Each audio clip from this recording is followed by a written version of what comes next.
The Joe Rogan Experience. Anybody ever try to make a move on you? Oh, yeah. When you were a kid? Yeah, a couple times. From 5 to how old?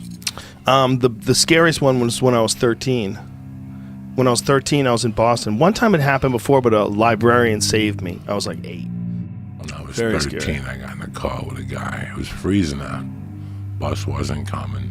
I had the basketball. I was at St. Michael's gym. I got on Kennedy Boulevard. Next thing you know, fucking, there's no number 1 bus. I'm there fucking an hour and a half and 10 below, you know. Guy pulls up. You want to ride? Yeah, I get in there. And I still remember how he acted. Like, from the beginning, from the minute I got in, something wasn't right. His energy wasn't right. And he thought he had prey. You know, he was all hot and sticky. He was like, we were 18. And we were taking a girl back to our apartment. You know, we were kind of clumsy. He was clumsy. And at the light, he went for the ball. He goes, you like playing basketball? And he went for the ball and he touched my dick. Like he slipped. Oh, Kevin Spacey. Do you like it? And I was like, do I fucking like it? And Joe Rogan, the door opened. It was like God opened the fucking door and I just got out and ran. Oh. He kept saying, come back. I was just teasing you. Come on, I'll give you a ride. I was already home. I was already at the top of Schützen Park. What did I give a fuck? But that was basic. And I always think about that. Like, why didn't people approach me? I knew today, looking back, I still remember 3 guys. I remember a high school teacher that would come on as a basketball guru.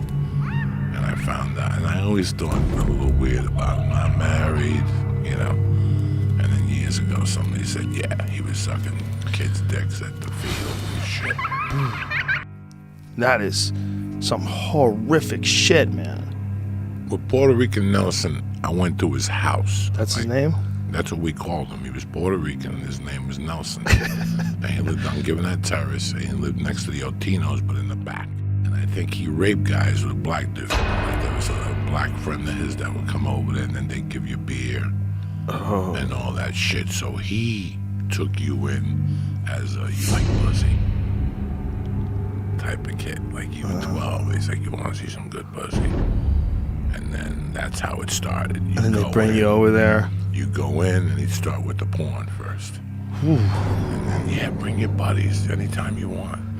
Then it would be porn, and then he would get us nickel bags of weed. He started, I'll get you weed. And then he introduced our black friends. And his black friend just looked fucking retarded. Like his afro was cut weird. He had weird hair. And I remember him distinctively speaking about the Rock of Gibraltar. How he had just come back from Africa. We were young kids. Like, wow. And then once he showed us the porn, it came out like a week later. Somebody said, bro, that dude's no good. Asked what's his name. He went over to the end and he asked him if he could suck his dick.